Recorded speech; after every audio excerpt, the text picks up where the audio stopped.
കർണാടക പോലീസിന് ഒരു big salute. കേവലം 5 വയസ്സ് മാത്രമുള്ള ഒരു പെൺകുഞ്ഞിനെ പീഡിപ്പിക്കാൻ ശ്രമിക്കുന്നതിന്റെ ഇടയ്ക്ക് കൊലപ്പെടുത്തിയ ആ പരമനാറിയെ വെടിവെച്ച് കൊന്ന കർണാടക പോലീസിന് ബിഗ് സല്യൂട്ട്. കാരണം നമ്മുടെ രാജ്യത്ത് ആ കുഞ്ഞിനോ ആ കുഞ്ഞിന്റെ വീട്ടുകാർക്കോ നീതി ലഭിക്കണമെങ്കിൽ ഇത്തരത്തിലുള്ള വിധികളിലൂടെ നടക്കത്തുള്ളൂ എന്ന കർണാടക പോലീസിന്റെ ഉത്തമ ബോധ്യത്തിന്റെ അടിസ്ഥാനത്തിൽ അവർ ചെയ്തതാണ്. അവരതിന് പറഞ്ഞത്, പ്രതിയെ പിടിക്കുന്നതിനിടയിൽ ഓടി രക്ഷപ്പെട്ടു, പോലീസുകാരെ മർദ്ദിക്കുന്നതിന്റെ ഇടയ്ക്ക് വെടിയുതിർക്കേണ്ടി വന്നു. അങ്ങനെയാണ് ഈ പ്രതി മരണപ്പെട്ടതെന്ന്.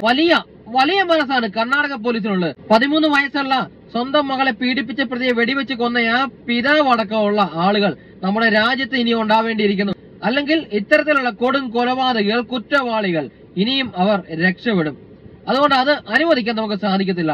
കർണാടക പോലീസിന് ഹൃദയത്തിൽ നിന്നും ഒരു ബിഗ് സല്യൂട്ട്. കേരള പോലീസ് ഇത് കണ്ടുപഠിക്കുക. കൊലപാതകത്തെ പ്രോത്സാഹിപ്പിക്കുകയല്ല, പക്ഷെങ്കിൽ ഇരയ്ക്ക് നീതി ലഭിക്കണമെങ്കിൽ, ഇതുപോലുള്ള കൊടും കുറ്റവാളികളെ അവർക്ക് തക്കതായിട്ടുള്ള ഇതുപോലുള്ള കൊടും കുറ്റവാളികൾക്ക് ശിക്ഷ ലഭിക്കണമെങ്കിൽ ഇത് തന്നെയാവണം വിധി.